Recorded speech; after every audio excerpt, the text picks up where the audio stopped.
Welcome, everyone. Today's Thursday, April 4th. This is the regular meeting of the Clear Lake City Council. Madam Clerk, can we get a roll call? Councilmember Slotin? Here. Councilmember Purdock? Here. Councilmember Kremer? Here. Vice Mayor Overton? Here. Mayor Claffey? Here. Vice Mayor Overton, would you lead us in the pledge?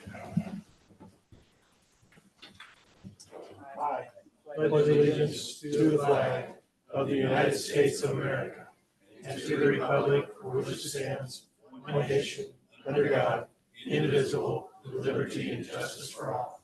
You all remain standing for a moment. Recently, we lost our former mayor, former police officer here in the city of Clear Lake, Stanley Nick Bennett. He, upon graduating high school, joined the Army, was honorably discharged from there, and then joined the South San Francisco Police Department. And eventually in 1996, he became a Clear Lake police officer. He joined us as a patrol sergeant and retired in January 2002. He returned as a background investigator for the Clear Lake Police Department in August 2002.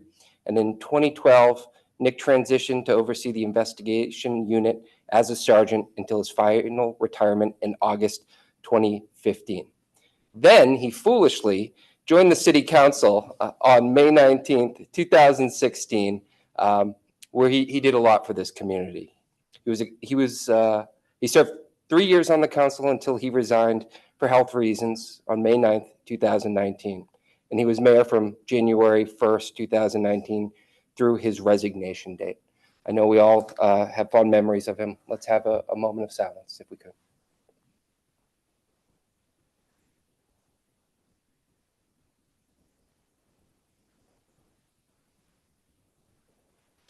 Thank you all.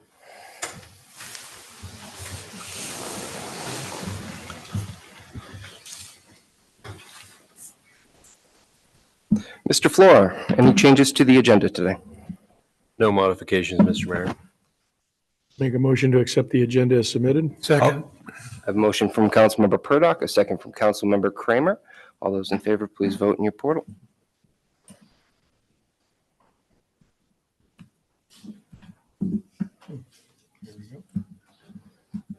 Right.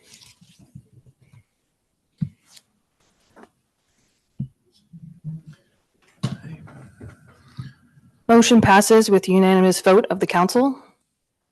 Thank you. Moving on to presentations. First, a proclamation here declaring April 2024 as Sexual Assault Awareness Month.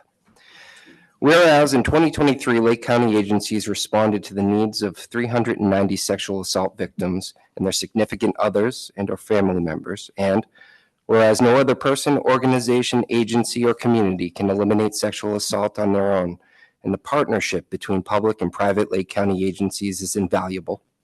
And whereas child sexual abuse prevention must be a priority to confront the reality that children are being abused. 1 in 6 boys and 1 in 4 girls will experience a sexual assault before the age of 18. And whereas Lake Family Resource Center has been instrumental in leading the way in the County of Lake in addressing sexual assault by providing 24-hour hotline services, continuing support, advocacy, and accompaniment to victims and survivors and their significant others. And whereas ending sexual assault in Lake County must include active public and private efforts to speak out against sexual violence.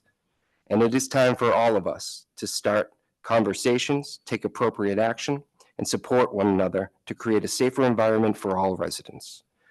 And whereas staff and volunteers of the Lake Family Resource Center, Rape Crisis Center work year-round to encourage every person to speak out against sexual violence and to support survivors by providing prevention education and survivor empowerment information.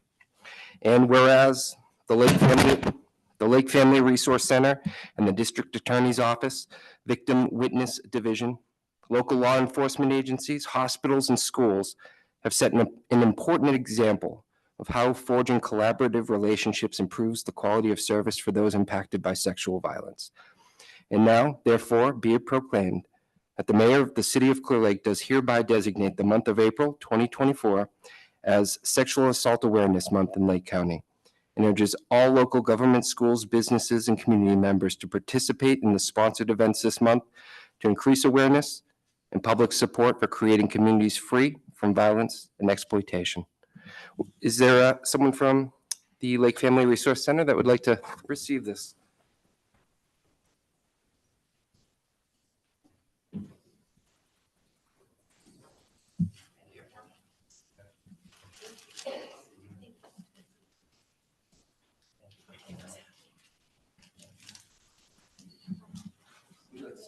Yeah, I got a little something.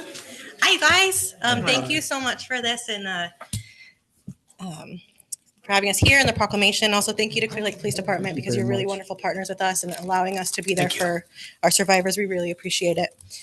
So this year, the Lake Family Resource Center and Rape Crisis Center has answered and responded to over 125 crisis calls.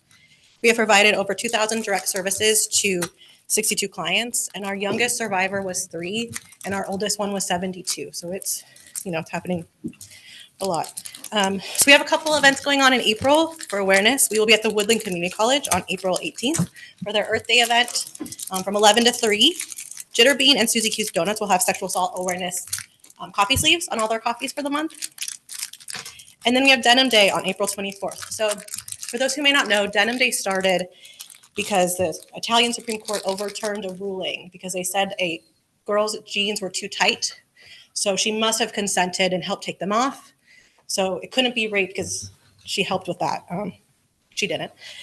So we wear jeans to show that your denim doesn't mean, your clothes don't mean you consent. So that's what we got going on today. So this week or this month. Thank you so much. Thank you. Thank you. Thank you so much. Thank you so much for all you do. Thank you.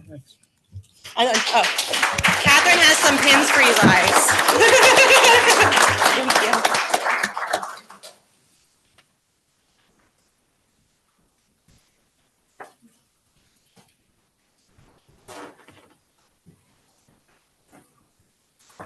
All right.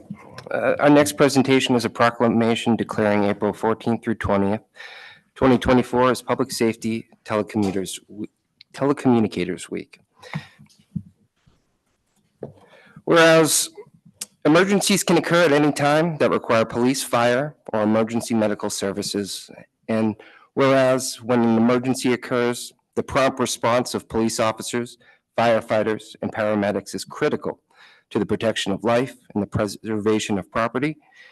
And whereas the safety of our police officers and firefighters is dependent upon the quality and accuracy of information obtained from citizens who telephone the Clear Lake Police Department Emergency Communications Center. And whereas public safety telecommunicators are the first and most critical contact our citizens have with emergency services. And whereas public safety telecommunicators are the single vital link for our police officers and firefighters by monitoring their activities by radio, providing them information, and ensuring their safety. And whereas public safety telecommunicators of the Clear Lake Police Department have contributed substantially to the apprehension of criminals, suppression of fires, and the treatment of patients. And whereas each dispatcher has exhibited compassion, understanding, and professionalism during the performance of their job in the past year. Therefore, be it resolved that the City of Clear Lake and this Clear Lake City Council declares the week of April 14th through 20th, 2024 to be National Public Safety Telecommunicators Week in the City of Clear Lake, in honor of the men and women whose diligence and professionalism keep our cities and citizens safe. Chief, do you have some folks who...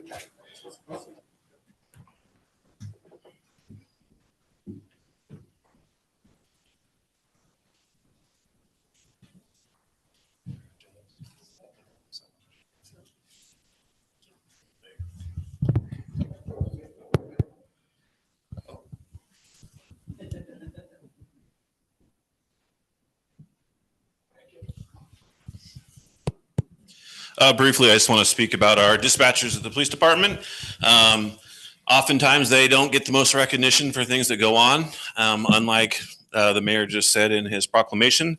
They are the first person that the community comes into contact with when there's an emergency or some event going on where they call the police department. So they're a vital link in what we do and getting officers to the locations. Fortunately, we have a very great staff of dispatchers. This is our dispatch supervisor, and then other dispatchers that work at the department and do a great job and help get information to the officers to respond to emergencies or any incidents that are going on. And just want to make sure they all know that we appreciate the work they do, and we're glad they work for us.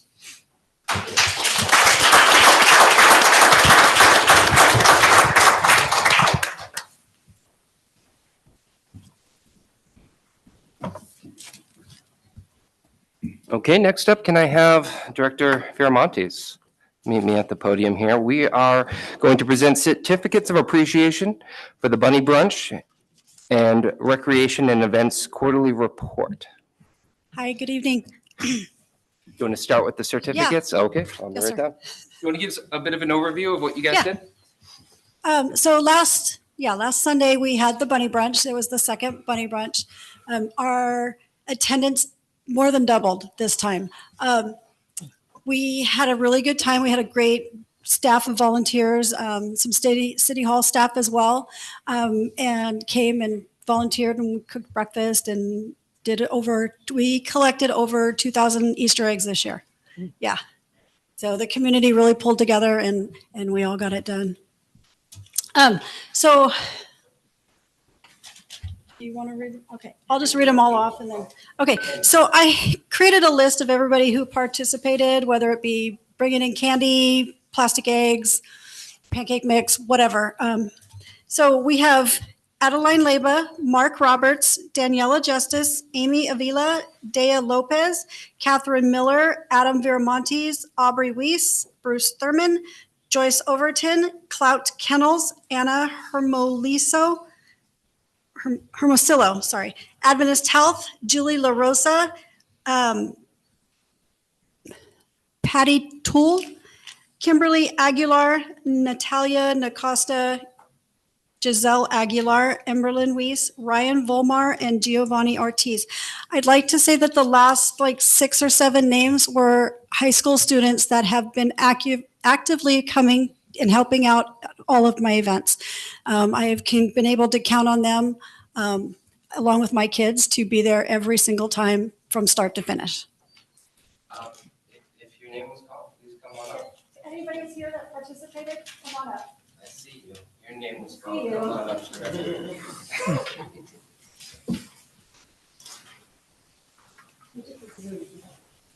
So I want to say that she donated the balloon arch that you'll see in one of these pictures. It was just beautiful. She donated it, put it all together, and let us enjoy it.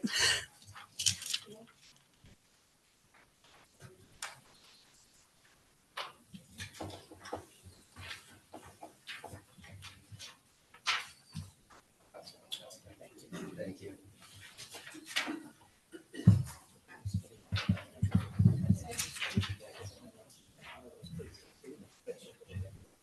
Don't go anywhere yet. All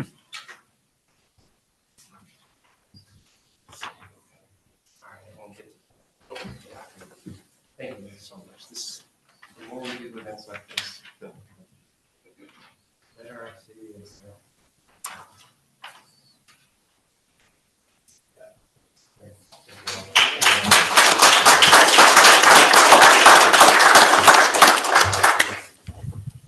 Okay, next I have my quarterly update.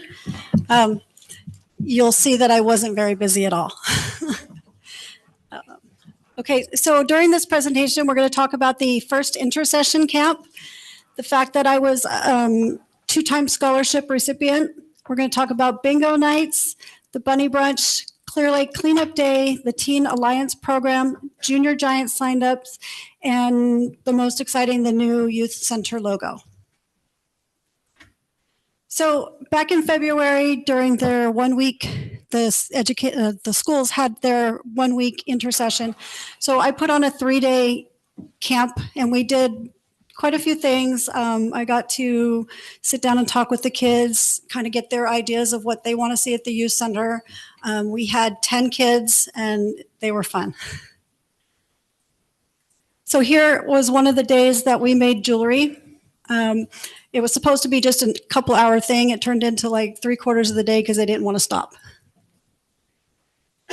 This is another day where you can see that we painted and they're very talented. Some of the kids were very talented and they really enjoyed that. This is a letter from the CPRS, which is the California Parks and Recreation Society.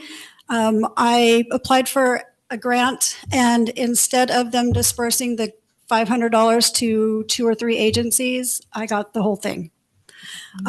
They liked our story, they liked what we were doing, and they wanted to contribute to, making it better. This was our first bingo night. I learned a lot that night, had a lot of fun, and we're going to start doing it once a month on the second Saturday of every month, except for in December because that gets kind of, crazy. The second annual Bunny Brunch. This is some of the pictures from the event. We had a lot of kids this year. Adventist Health brought all the bikes and stuff that you see in this pictures. This little boy actually won like 7 or 8 things. It was so funny. Yeah, he was so excited. Here's the balloons that were donated to us, and then the chair that Ryan Peterson made for us last year. And then my son took over the kitchen. We have this, it's supposed to say, oh, there it goes. I got scared. So Clear Lake Cleanup is an annual event that's happening this year on April 27th. We meet across the street about 7:30. We give a little speech on safety, and then people disperse and go clean up areas of Clear Lake. And then we meet back, and then this year Blue Zones is partnering with us, and they are providing a box lunch for everybody. Here is our new Clear Lake Youth Center logo. We should be able to have t-shirts and stuff soon. I was trying to have one available tonight so I could wear it, but it wasn't ready. But this is going to be our new logo. Hopefully we can get a sign on the outside of the building, and then, different stuff that could display our logo. And that's it. Any questions? Thank you. Any questions from council? Thank you very much. Yeah, you're welcome. Great job, Tina.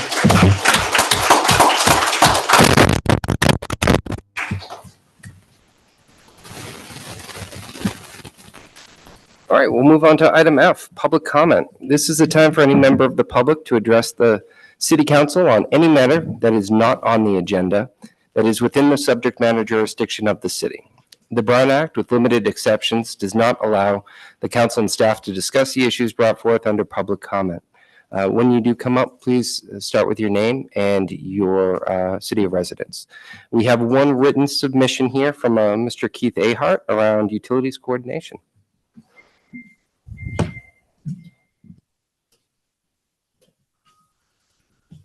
Good evening. I'm Keith Ahart with Golden State Water Company. And I'm here tonight because I would like to provide, I'm going to read this because I get nervous and I stutter a lot. So I would like to provide information related to a statement made in Lakeco News article about tonight's council meeting. It was stated by Mr. Flora that coordination with the 3 separate water districts has been a significant concern. I would like to point out that the 3 separate water companies meet monthly with Lower Lake Water and the Fire District to coordinate our efforts and identify improvements to better serve our community. In the past, City Council staff was invited to these meetings, but based on lack of attendance, we dropped them from the invite list. In addition, we attend utilities coordination meetings hosted by the city's Public Works Department. Mr. Flora does not regularly attend these meetings. Also, on top of that, all 3 water companies have provided electronic GIS maps or bit maps or whatever they're called, to the fire department to overlay so that they can see the boundaries of all the water companies and where they overlay. This would be useful for fire suppression, but it can also be used to determine, what is available for developments as they come up. We as a group have on more than one occasion requested to be added to the invite list for the city's planning meetings with developers to address the water and fire related needs for I'm still stuttering. For proposed developments. This has not occurred to this point. Coordination amongst water companies and the fire department is not a concern. It appears to me that the concern lies with the city coordinating with the water companies and the fire department.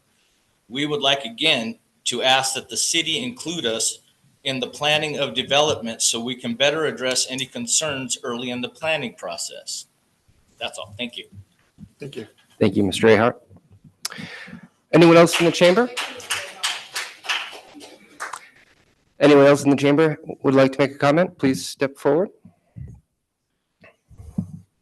Seeing none, Madam Clerk, are there any comments on Zoom? There are no comments on Zoom. Yeah, sure. If you could bring that up, that'd be great. All right, I'll bring it back to the chamber. Last call. If not, we will move forward to our consent agenda. Just want to hand it to Mr. Flora and we'll pass it along. Thank you.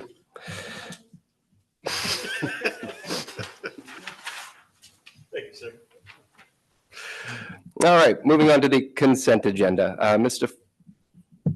Does anyone on the council have anything they want to pull from the consent agenda? Anyone in the audience want to pull an item on the consent agenda? Hey, Madam Clerk, are there any comments on Zoom? There are no comments on Zoom. Mr. Mayor, I'd like to make a motion to accept the consent agenda as presented. I'll second that. I have a motion from Councilmember Kramer, a second from Councilmember Slutin. Please vote in your portal. Aye.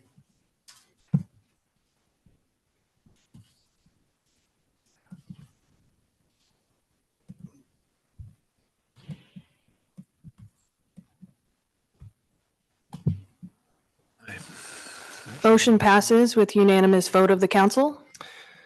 Thank you, Madam Clerk.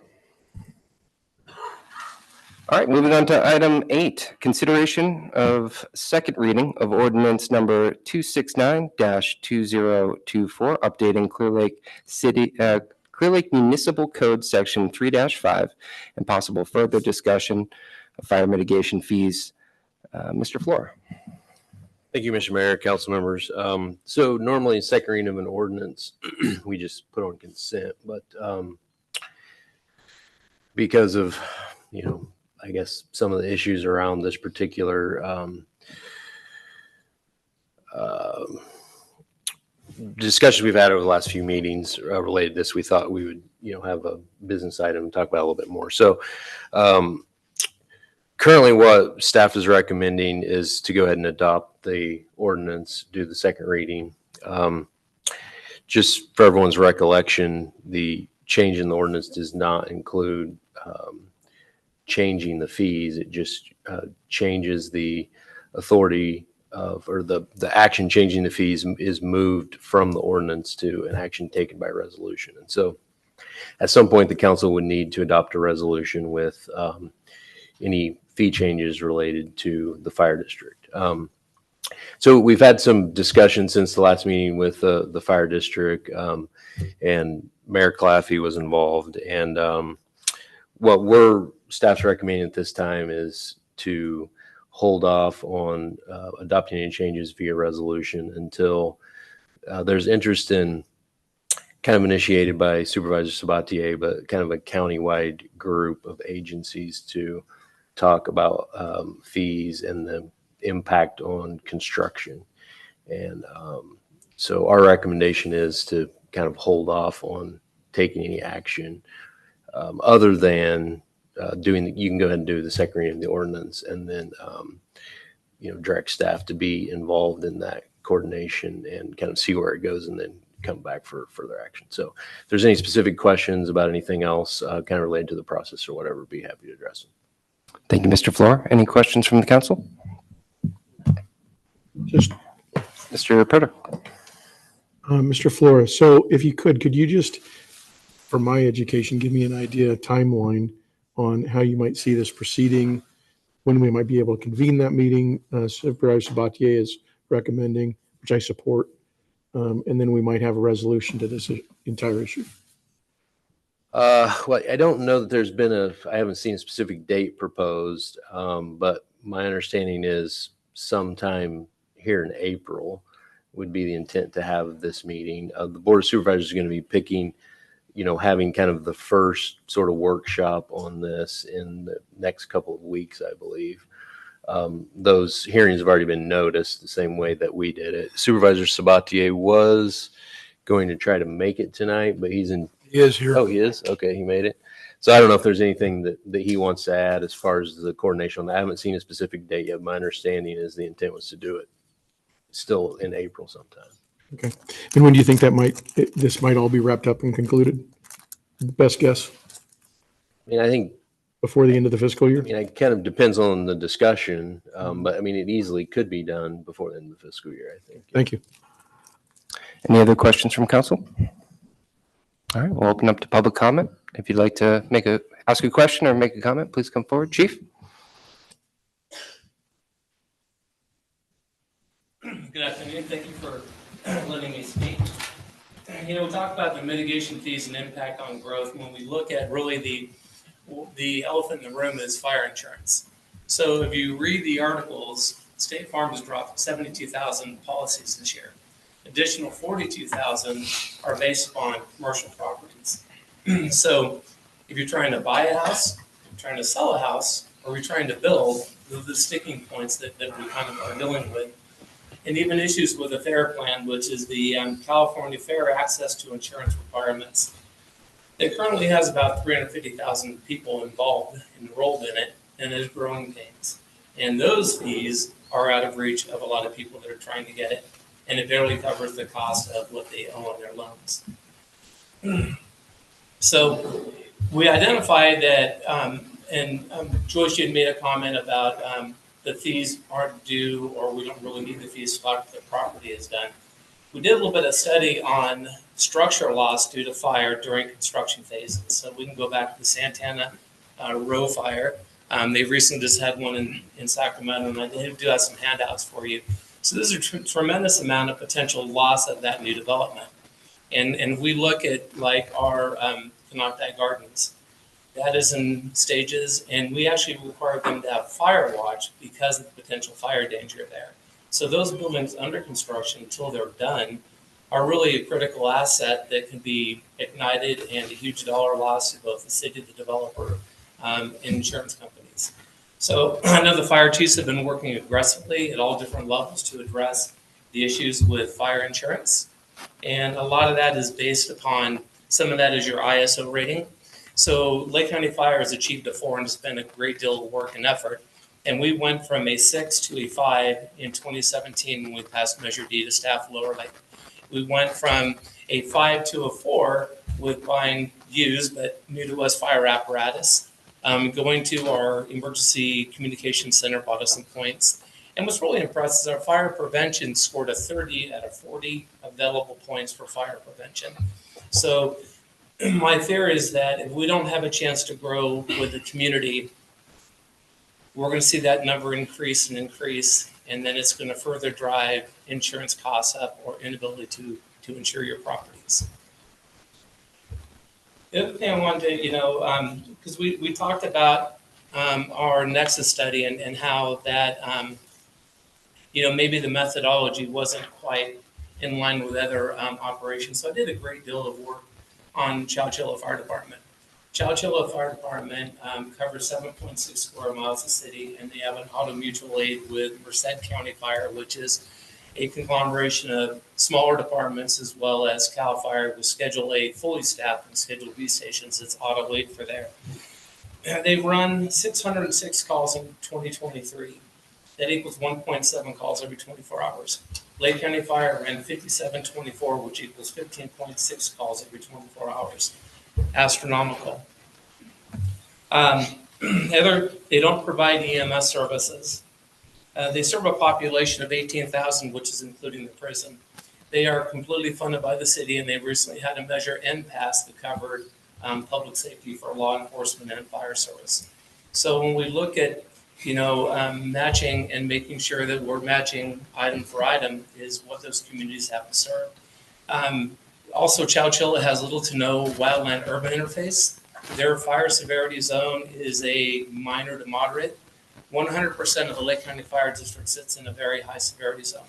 And you look at the fire severity zone map, and what it does is it's based upon a 50-year history, and a projected 50 years is going to be from now.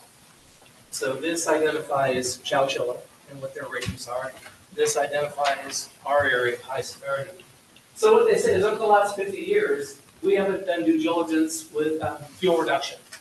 And so they said with that, everything is a very high severity. In the next 50 years, they'll evaluate what we've done and sustain those fuel reduction projects so we don't have catastrophic campaign fires such as the Camp Fire, the Valley Fire, and so on. So that ISO rating we're going to be stuck with for the next 50 years. Now, what Lake County Fire has done to address and combat some of the insurance issues is that we have a fire marshal. Autumn, would you mind coming up here? And she works very closely with the city and the county code enforcement. So we only have the authority to enforce the California Fire Code. We rely on code enforcement to address the Public Resource Quote Code 4290, 4291. And I'll have her give an overview of what we are doing singular, as individuals as well as working with our other fire chiefs to combat some of this stuff. So one of the main things I wanted to address is that I brought several projects to CLERC, which is Clear Lake Environmental Research Center. Sorry, that's kind of a long one, but one of those projects was actually dated to start last week at Panorama Road in Lower Lake. I know out of your guys' district, but that's a very high fire hazard severity zone that had one way for egress. So that was one of my top concerns. We also have Noble Ranch and Windflower Point as fire-wise communities. We've drafted a local district CWPP, which is a community wildfire preparedness plan. And then we provide pre-inspections for the fire insurance LE100 model. The fire insurance or insurance companies made a home hardening checklist, which a lot of homeowners are having difficulties deciphering. So we offer that, and we offer that to anyone in the community. All I have to do is inspection for you to help them have a better chance of maintaining their fire insurance.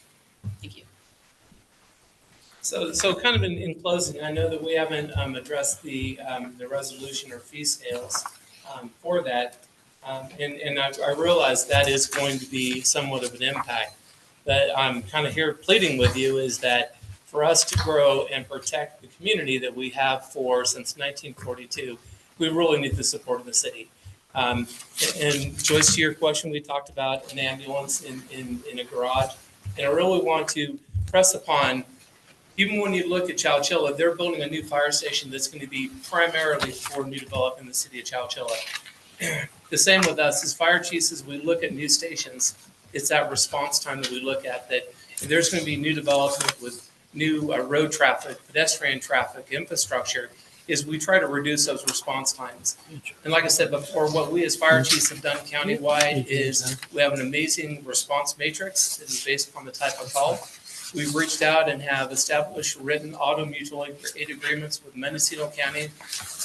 Mitch Franklin's the op area coordinator for Mendo. Eric Zane is the op area coordinator for Yolo County. And Jeff Gilbert is the op coordinator for Colusa County. And over the years, we have that, like I said, it's about 70 fire department agreement to address our shortages. So, like I said, I'm hoping that we'll take that into consideration when we look at those fee scales. Thank you, Chief. Thank you for And your thank you time. for this information. Thank you, Chief. Does any other members of the public we give Chief a little grace? Let's try to keep it to 3 minutes for others, but we welcome your comments right now. Please start with your name and city. Cheryl Allman, City of Clear Lake. I just wanted to ask if we're working with code enforcement, because I know I just put in a code enforcement fire hazard today. So is that something you reach out and participate with? Yeah, so a lot of times, and I can speak about this as well. So what we try to do is, remember, we only have the California Fire Code that talks about fire hazards, whereas the Public Resource Code gets to deal with the blight vehicles and other debris that are combustible, flammable. So Autumn does work in coordination with the city and the county code enforcement. And a lot of times those letters go out from both agencies, or sometimes 3 agencies, just to validate that. The only thing is that the only teeth we have is administrative penalty. We have, everybody says I'm loud. Come on now. That's because we got TV too. So the only way that we can enforce this is administrative penalties. So it doesn't hold a lot of teeth. But what it does do is, in the event that, Russ, you haven't cleaned your property and you burn and other Russ's house down, is you have some civil and criminal liability to that. Penal Code 451, arson, or 452, which is negligently starting a fire. So those are our only teeth, where as a city code enforcement county, they have the Public Resource Code that is far more aggressive and assertive and can hold people more accountable. Because when you look at our community, about 60% of them are absentee property owners. And if we look at the blight from burned down homes, they collect the insurance and then leave that there, which is a hazard because of the airborne materials that come off it. And then that stuff goes into our water tables and down and contaminates our lake. Thank you, Chief. You bet. Little digression, but appreciate the insight.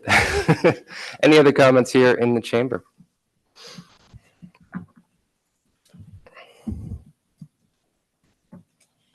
My name is Mary Benson. I live in Lower Lake. I am a member of the board of directors for the fire department, but I'm speaking as an individual, not on behalf of the board.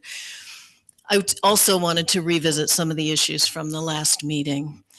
There's a guy named Tom Nichols who wrote a book called The Death of Expertise, and in it he's lamenting the turn in our society away from experts and away from appreciating their knowledge. And we had a situation at the last meeting where a member of our council and staff were second guessing our experts and doing their own research. And I just wanted to point out that our chief has been answering calls in this community since before some of you were able to read and write.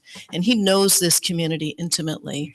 And to be questioning his forecasts and his budget expertise when he's been doing that probably since before some of you were driving, I think I just want to bring to your attention that we really ought to be expecting or respecting the expertise that was brought to this council, and also to be respecting the expertise of the consultant that we hired under the terms of the Mitigation Fee Act.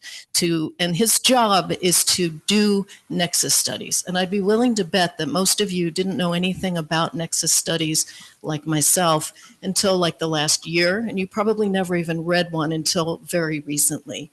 And okay, good. So I'm glad you have some familiarity, but it just seems to me that to come up with your own numbers and to come up with your own conclusions and do your own research on the basis of whatever limited knowledge you may have really does a disservice to this community. So thank you for listening. Mrs. Benson, I've got to answer you. You made a statement last week too. I sat in your seat before I sat in this seat for several years, as did Mr. Purdock. We know we understand the fire department a lot better than I think you give us credit for. And it's kind of disrespecting us, some of the comments that you just made. I need to say that. And I also need to say that I've been around a lot longer than the chief has, by the way. I understand that. And I also have served on community boards for more than 10, certain community boards for more than 10 years at a time. And I also know that because I'm not in the trenches every single day, I don't, as a board member, have the same level of expertise that the people who are doing the job every day do. And that's what I want to make sure you're aware of. So Thank you, ma'am. thank you. Thank you I for your appreciate comment. it. Any other comments here in the chamber?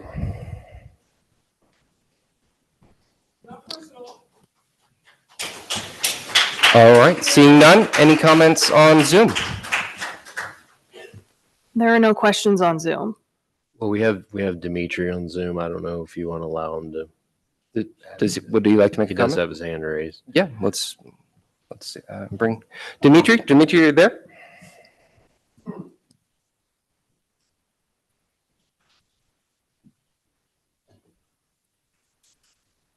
Yes, I am. Can you hear me?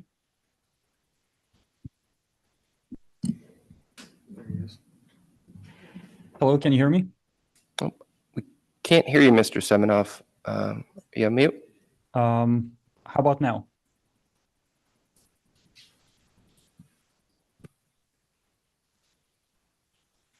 Can you hear me? For some reason, I'm getting a hard time. Still no audio coming through for you, Mr. Seminoff. How about now? Still no signal?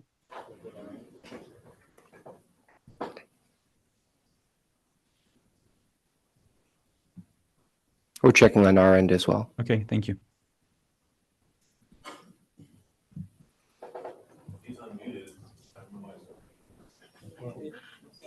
The screen's here. Yeah? City attorney can hear him talking, so it has to be on our end probably. So potentially our speakers turned on?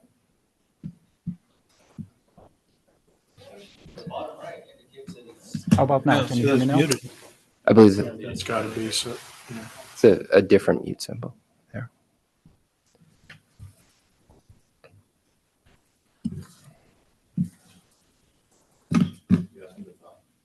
Mr. Seminoff, can you speak now?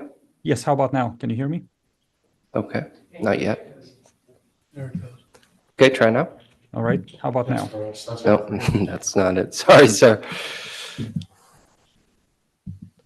Test, 1, 2, 3. Our attorney can hear him, but we can't hear him here. Is it Mr. Jones? Mr. Jones, can you speak if you're able to unmute? Just, Yes, can you hear me speaking or not? yeah, now that we're coming through. Can you hear me? Because I can hear Mr. Seminoff. And I can hear Mr. Jones. I don't think they can hear us, Dimitri. Yeah, I don't think so. Yeah. If we turn that on, we get Can you hear me now? pause the meeting for 5 minutes and see if we can get it fixed. All right, folks, we're going to take a 5-minute recess while we try to work this out. We do want to hear from Mr. Seminoff, so we will be back at 6:47.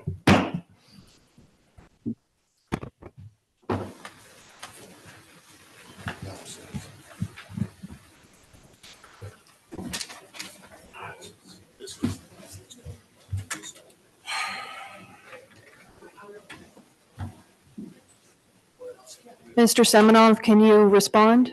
Yes. Yes. Can you hear me now? Can you hear me now?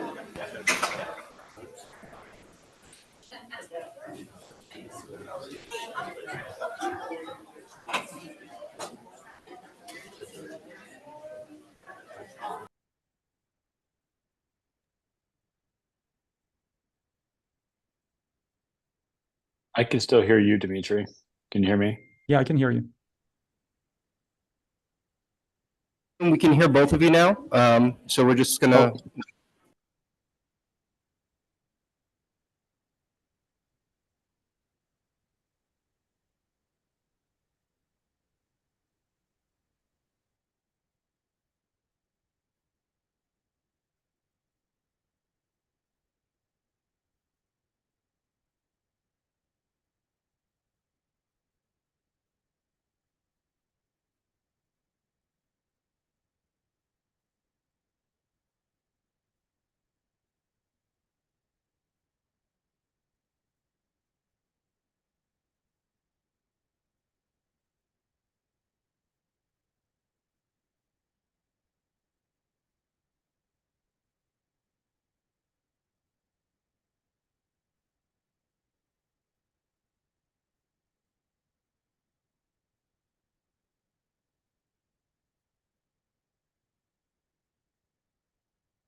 Thank you.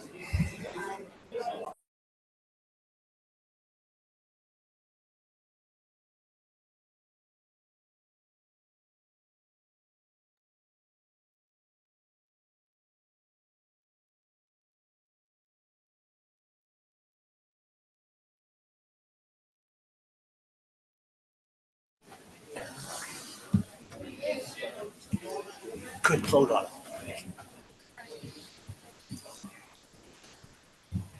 Madam Clerk? Oh. All right, I'll bring us back to order here. Mr. Seminoff, can you hear us? Yes, I can hear you. Can you hear me? We can. Please Perfect. proceed. All right. Thank you for your patience. Mayor Claffey, members of the council, good evening. Just wanted to give you a quick update on what has happened since the last week. We ran some numbers based on the request to consider a multifamily fee component. And we've reviewed the numbers with the mayor and Mr. Flora. And given this very small proportion of multifamily properties within the district's footprint, adding a multifamily component would only reduce the single family fee by about 2 cents per square foot.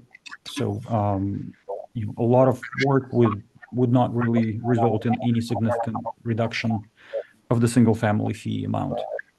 And then another thing that I wanted to highlight that we probably have not had a chance to discuss yet, over the next 18 years, we're projecting certain fee revenues based on the growth projections that we discussed in the Nexus study. And the total amount of the fee increase over the next 18 years would be roughly about $1.5 million. So that's the total impact over an 18-year period, which is just barely enough to purchase an aerial ladder truck. So that's the amount of the fee increase in question over the next essentially 2 decades. So I just wanted to give you that quick update and see if you have any additional questions for me on the Nexus study. Thank you, Mr. Seminoff. Thank you. All right. No more comments on Zoom, Madam Clerk? There are no additional comments on Zoom. Thank you. I will now bring it back to council.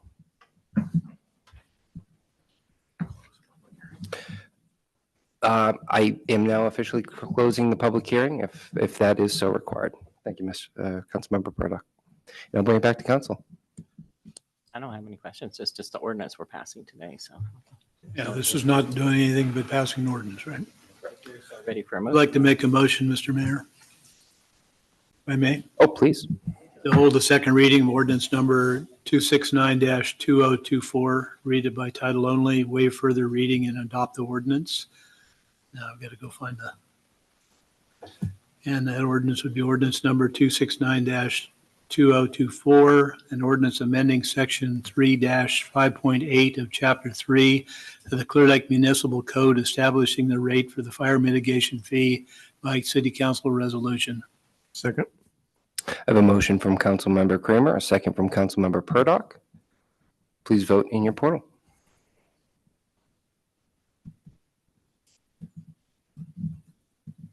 Aye.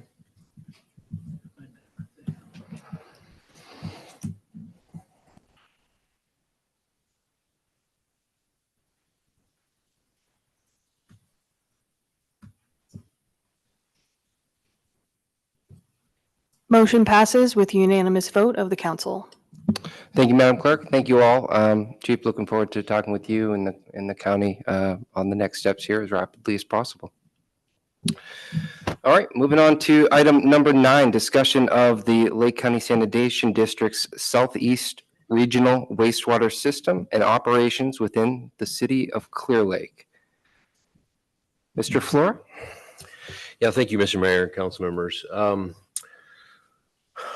Well, this hasn't been a very good year for the sewer system in Clear Lake.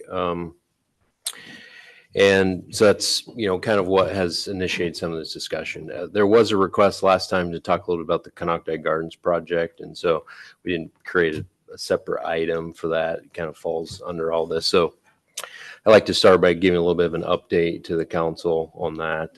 Per your request, I did invite Special Districts Administrator Harder to attend, but he had a conflict, so he's not able to make it.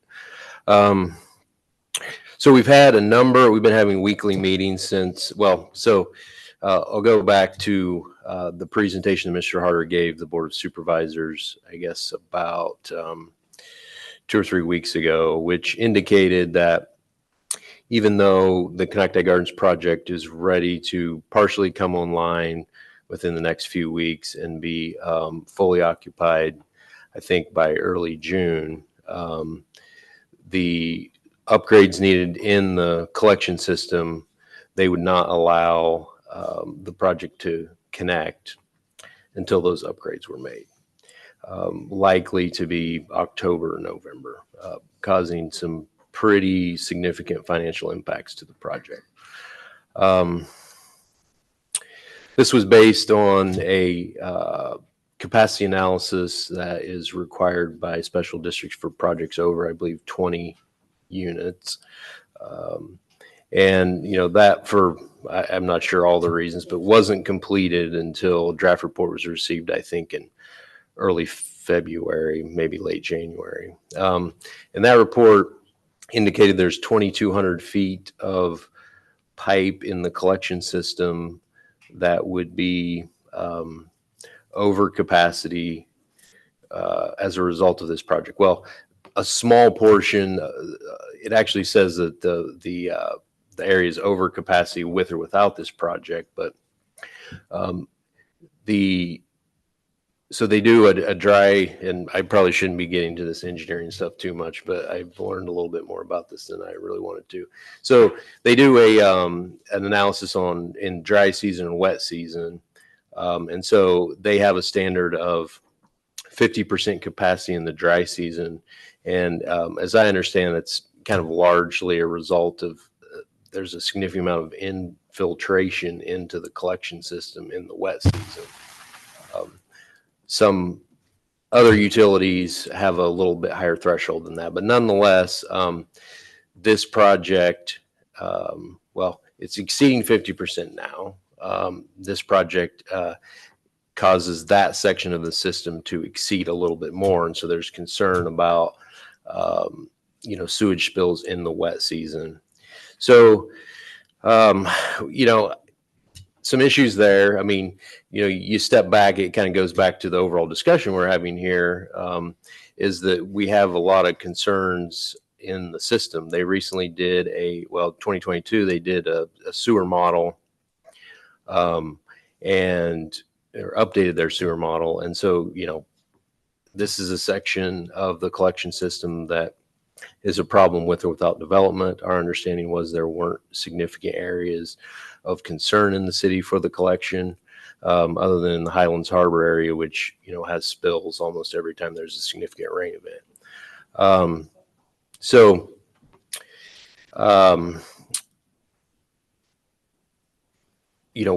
special districts based on this analysis said, we can't allow connection.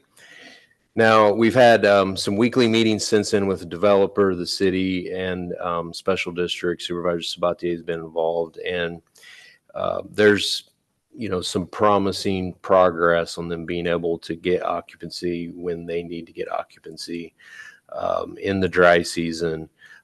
Special districts is open to doing a number of things to help speed up the design and construction of the needed upgrades, and the developer is planning to, there is a calculation based on the environmental report or the engineering report on what their cost share would be. My understanding is about 4.4% of the costs of the project. It has been, that upgrade is attributed to their project. There is a fallback plan that's being looked at, which is that if construction was not able to be completed on the upgrade prior to the wet season, there's going to likely be some type of design for a bypass put in place, which would bypass the sewage from that project around the impacted area and added back into the system in another area, which would have the capacity to handle it. So seems a little crazy, I guess. It's, not super uncommon. This is a pretty significant distance to do that, but we are pleased at least that Special Districts is, trying to find a solution at this point. So I guess that's kind of the update on Konocti Gardens, and I can pause there and see if you have any kind of questions related to where we are. We're going to continue having weekly meetings, and we're doing anything we can to help make sure that the project moves forward as quickly as possible. Councilmember Sloot. I actually have a question directed to our city engineer. Isn't 50% infiltration an enormously high number? In your experience?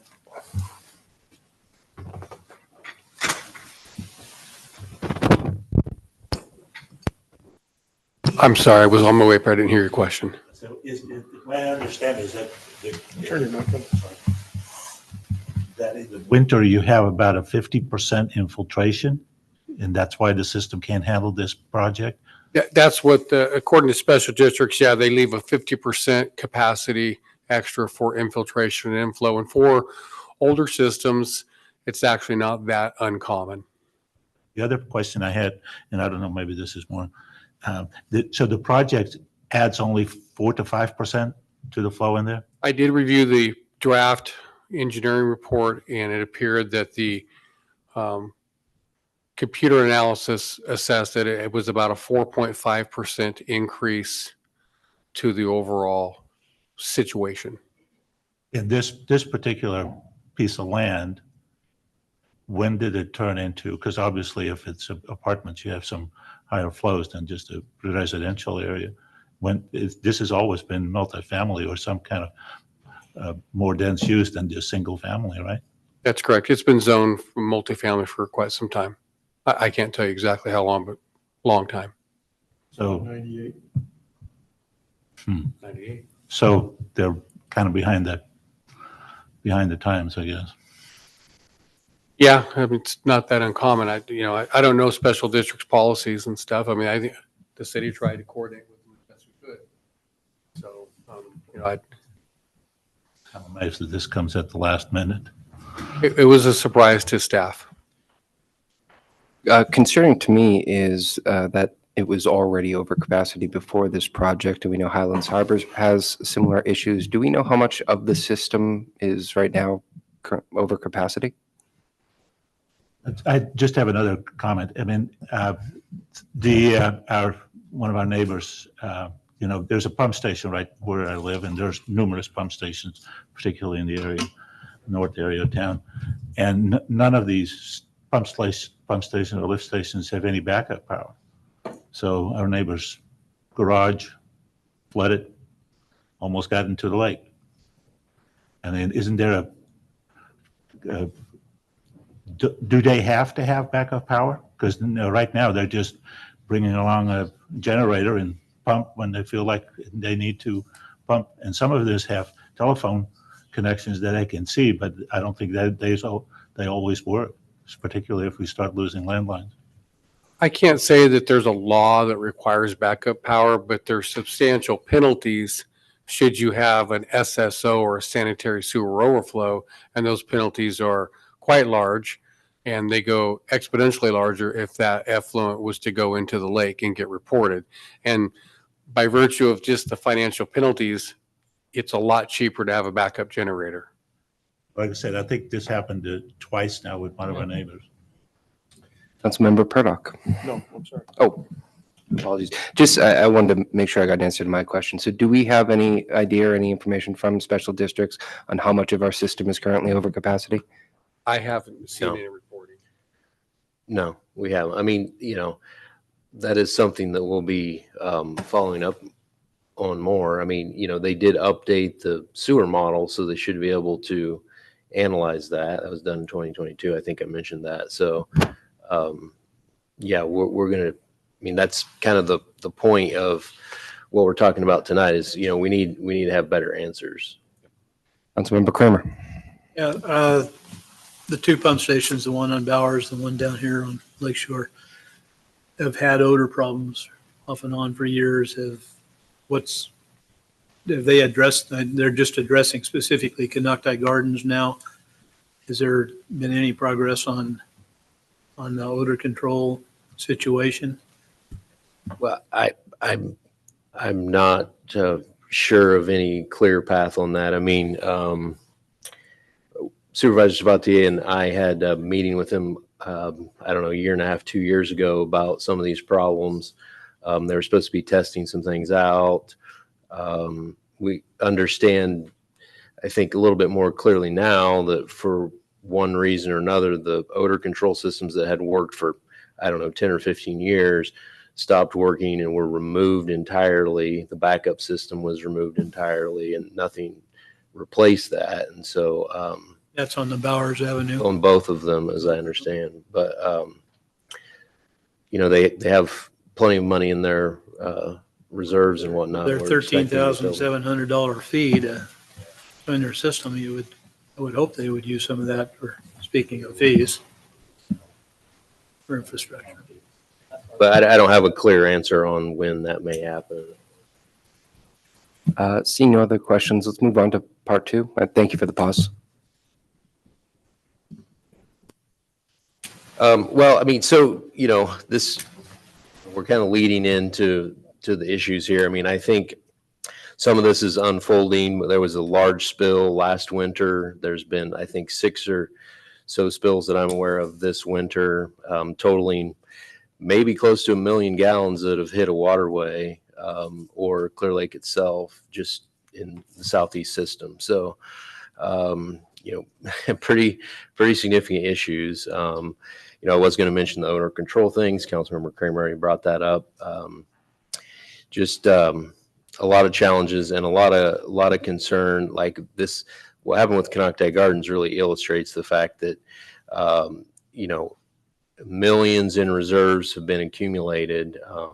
No apparent capital improvement plan for upgrading areas of the system. I mean, other than Highlands Harbor, which has been, I think, a decades-long problem. Were we aware of significant things that need to be addressed? And, we have met and clarified that, we do have a large development project down in that area. We're expecting to be able to have sewer collection service supplied, and that, we need to start working on this. And so, all these things kind of lead to, what can the city do to get some more answers here and maybe be a little bit more involved. So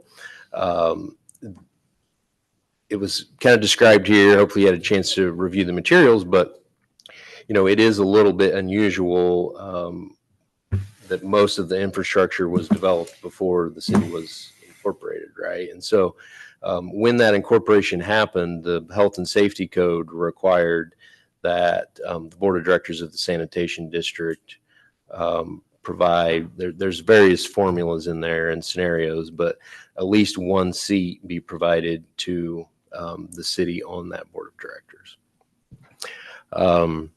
Initially, our research indicated that, that never happened, but just last Friday, in some of the old archives, we did find this resolution that's attached from 1983. There's no staff report or anything included in the file, but clearly the city was aware at the time of this, and there were some discussions prior to this resolution. They ultimately decided that the city was going to essentially delegate that seat or direct involvement on the board back to the Board of Supervisors. So it's essentially a dependent special districts. I guess maybe I should go on that. I think you all have a good understanding of it. Maybe just for clarity, Lake County Special Districts is kind of a department that manages a number of water and sewer systems throughout Lake County. So the Lake County Sanitation District is the agency that handles the sewer system. So Southeast plant, treatment plant, there's the Northwest plant, and then there's like Middletown Sewer, Kelseyville, all these other systems are under the Lake County Sanitation District. And they don't have, I mean, it's a separate legal entity, but the board of directors is the Board of Supervisors. So it's a dependent special district. But there are some other examples of situations where, there's another board seat provided, like the housing authority for the county has another public member seated with the Board of Supervisors. So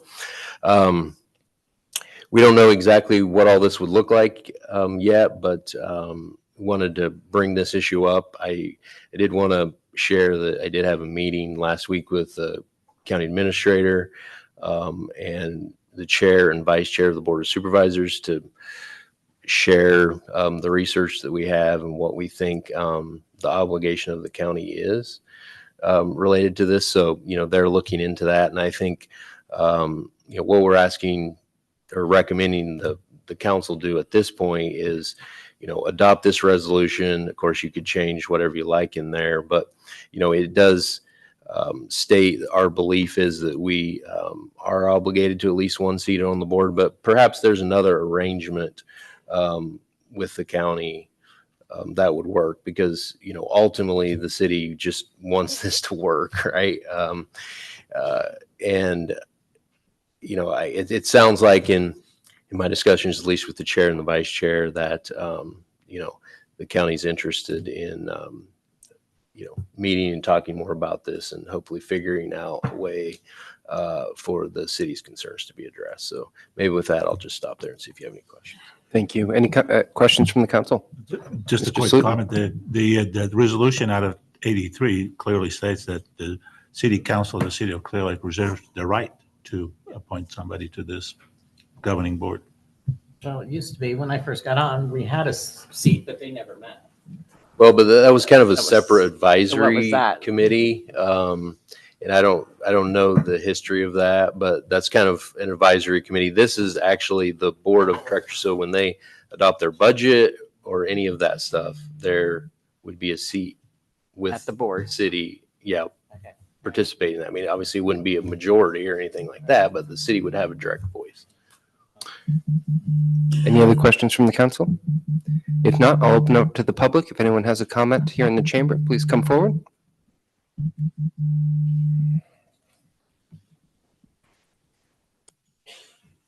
Good evening again. Keith A. Hart, Golden State Water Company.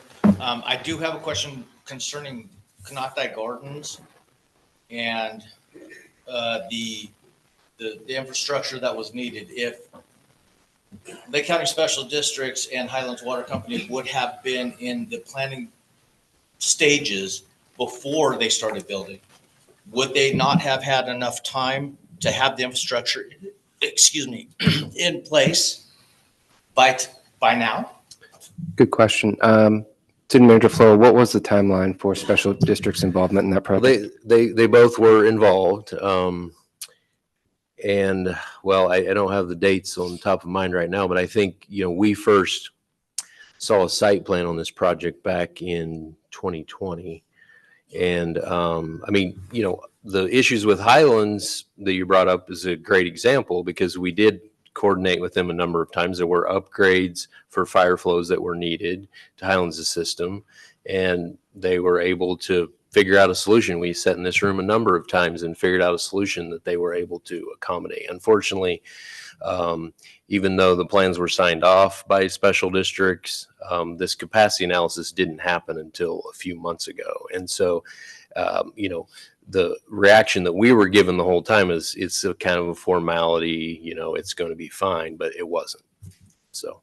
Understood. Yeah, I sat in on some of those meetings with Highlands, and it seemed to me that they had already broke ground when that came to light, the fire flow part.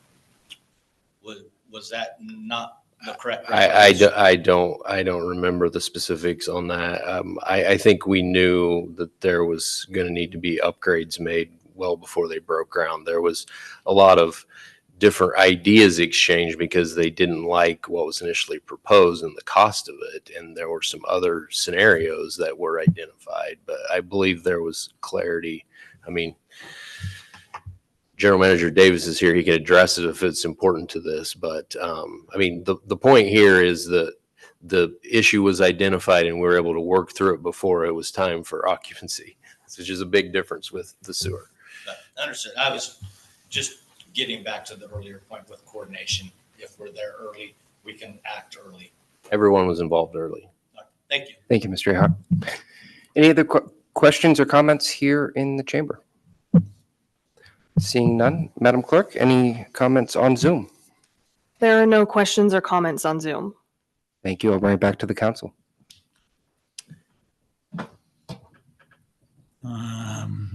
I think we need to move forward. I move that we adopt Resolution 2024- A couple of council